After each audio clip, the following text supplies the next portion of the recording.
What's up, gamers? Welcome to another episode of Gamer Rant. Yes, it's been a while since I've done a video, almost a month, but I've been busy. I'm going to try to start uploading one video a week, possibly more, but definitely one, alright? In fact, I'm going to upload another video tomorrow to kind of make up for my inactivity again. So, and yes, to the individual who had commented on my Twitter account for Gamer Rant, what do you think about this? Yes, I know. I told you I was going to do a video on that. I will. So we'll just, it's kind of on the back burner. I'll get to it when I get to it. All right, so how Xbox fans inspired a fan-centric culture at Microsoft. Now, ironically, we come down to the article, and it says, we've experienced challenges ourselves with Xbox, with our initial announcement of the Xbox, and our desire to deliver breakthroughs in gaming and entertainment. The team made a few key decisions regarding connectivity requirements and how games would be purchased that didn't land well with the fans. Well, the intent was good. We imagined a new set of benefits, such as easier roaming, family shared, and new ways to try and buy games. We didn't deliver what the fans wanted. We heard their feedback, and well, it required great technical work. We changed Shitbox One to work the same way as the Xbox 360 for how our customers could play, share, lend, and resell games. The experience was such a powerful reminder that we must always do the right thing for our customers, and since we've made that commitment to our Xbox fans, we've never looked back.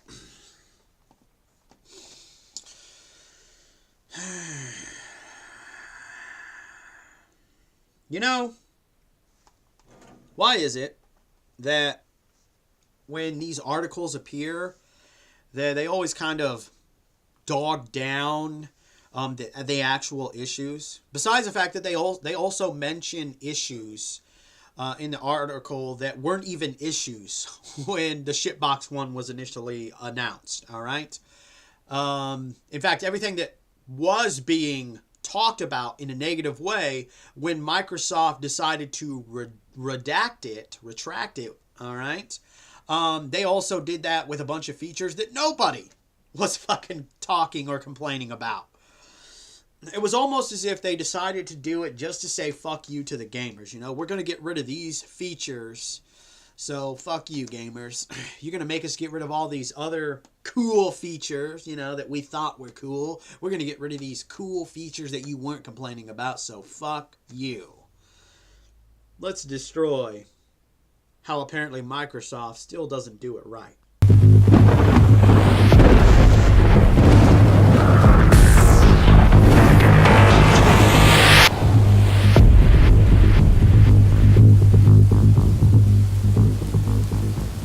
So, you know, let's travel back in time real quick. Let's look at Electronic Arts for when they won the Poo Poo Award 2 years in a row.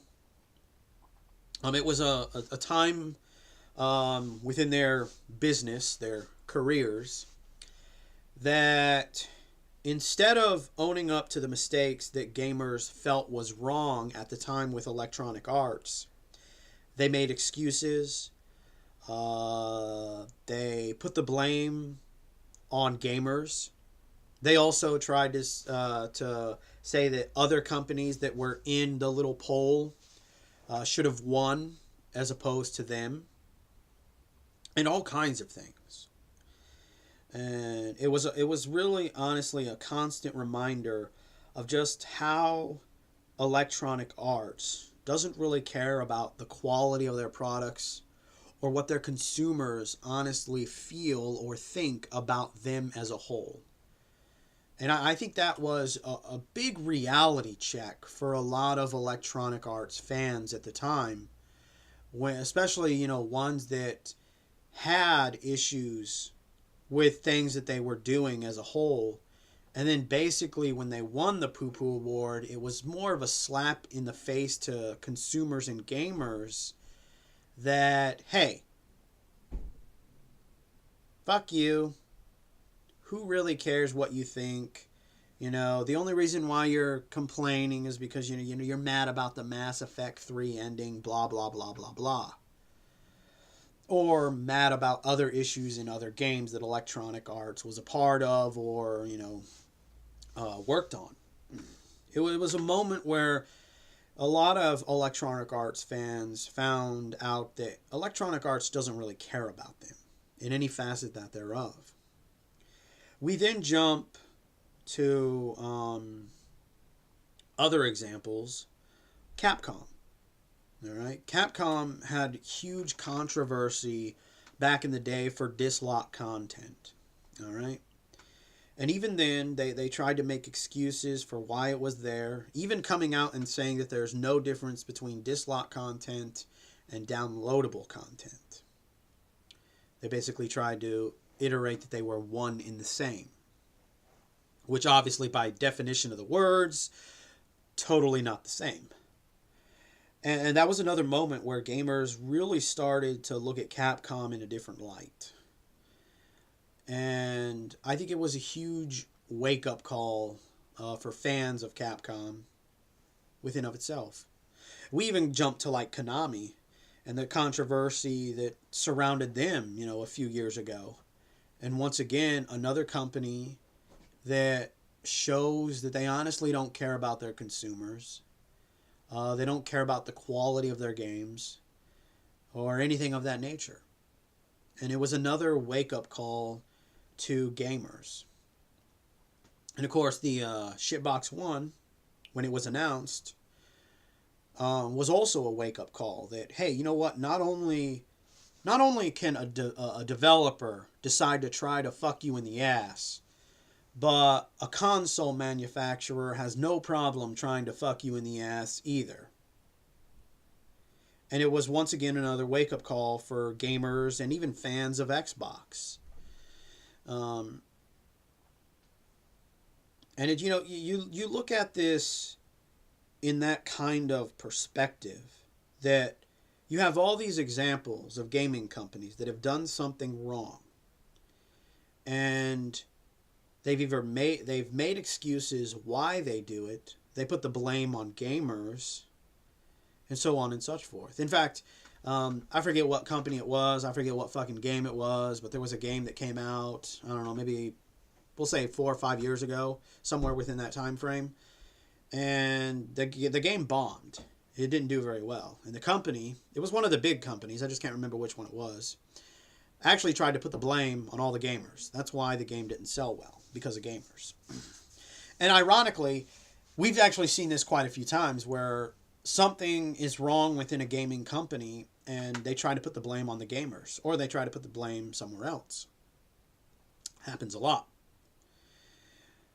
Now, the reason why I'm talking about this particular article is because the gentleman tries to sit there and talk about how they're doing right by the consumers. But in all honesty, you're not doing right by the consumers if you can't even have the balls to actually state what you did wrong in its entirety. He just kind of brushes over things, gives a very broad view or definition of what they were doing and what gamers had an issue with, instead of gamers didn't like this. Because let me look, if I worked for Microsoft and I had wrote this article, all right, it would be massively different, all right? I would talk about literally how we tried to cover up or stop using used games. And then from there, I would go on about like how that was totally wrong. We're sorry that we did that, blah, blah, blah. Own up to that mistake. I'd talk about DRM. Own up to that mistake. I would even talk about how we even took away features that gamers weren't even complaining about, and how on an ethical level that was wrong. Because it's almost like telling the gamer, you were complaining about this, so we're going to take away this. But that's not what you get in this article. But once again, it's about the company and not the gamers. Because they even in this, we heard their feedback, and it required great technical work. So once again, they're trying to make it sound as if, the gamers gave them more work, and that's somehow a negative thing. We changed the Shitbox One to work the same as the Xbox 360 for how our customers could play, share, lend, and resell games. And the irony from this is they try to make everything that they were doing sound as if it was something positive. And once again, they're going to put the blame on the gamers. Gamers came out, they complained about this stuff. And the irony from it is that the majority of the stuff that they were complaining about were honestly very negative things that nobody wanted, from the casual to the hardcore gamers.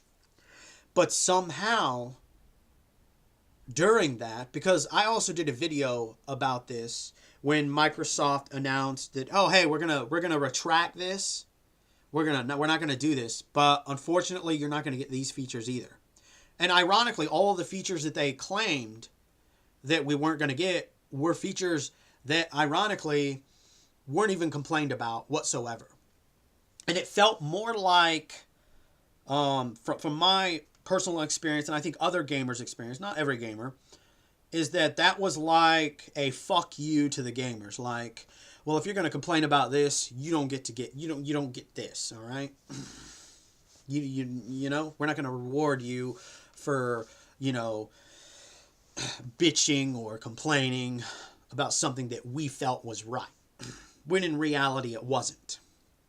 So that's something that I looked at as a fuck you to the gamers right there, is when they took away features that nobody was complaining about. And their excuses is that they were all, connected to each other, all right? And that's why they had to get rid of, certain sharing features, because somehow it was attached to used games in the DRM feature that they had put in the game.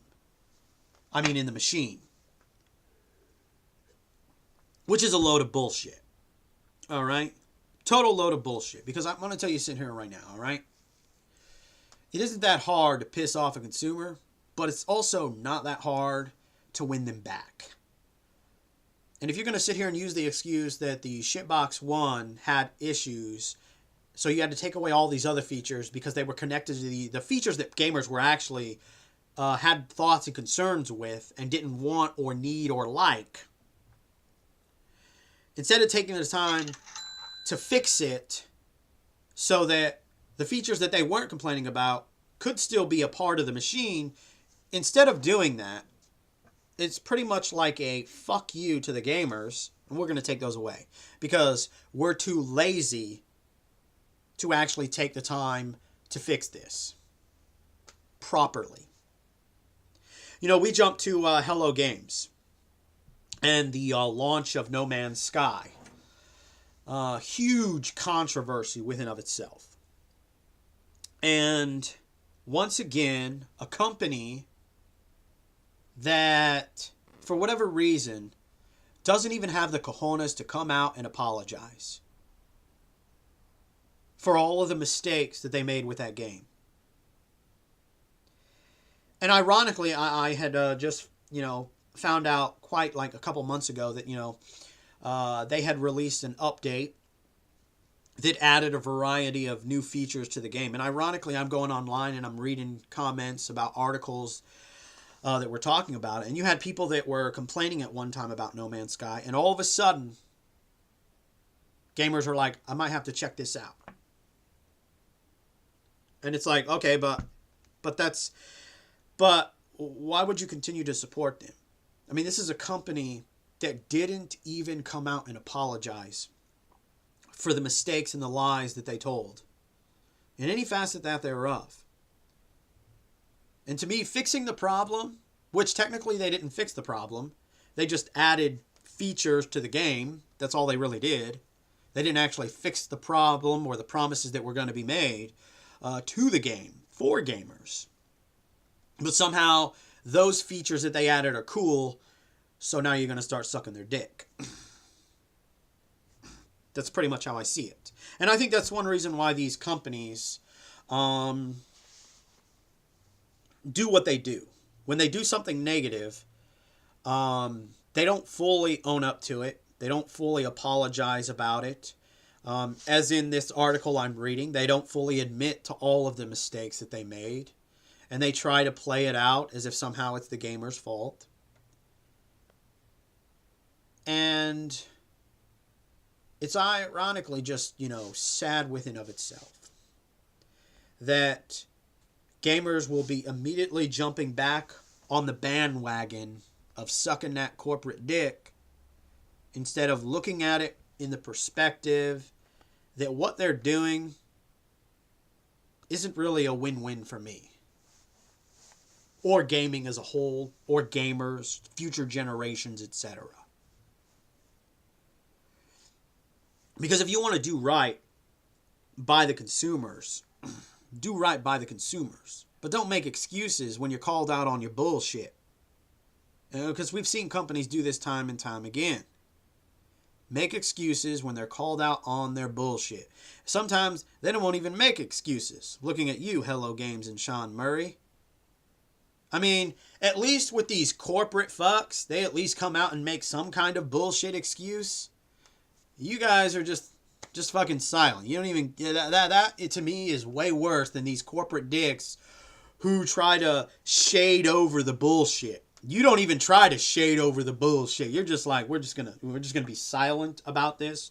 We're not gonna talk about it. We're gonna just fucking put this in the history book, never look back. To me, that is way worse than these big corporate, Electronic Arts, Microsoft, Capcom, Konami, making bullshit excuses up and not owning up to their mistakes. Because ironically, at least they have the balls to say something, even if it is completely fucking stupid and out of this fucking world. At least they got the balls to say something.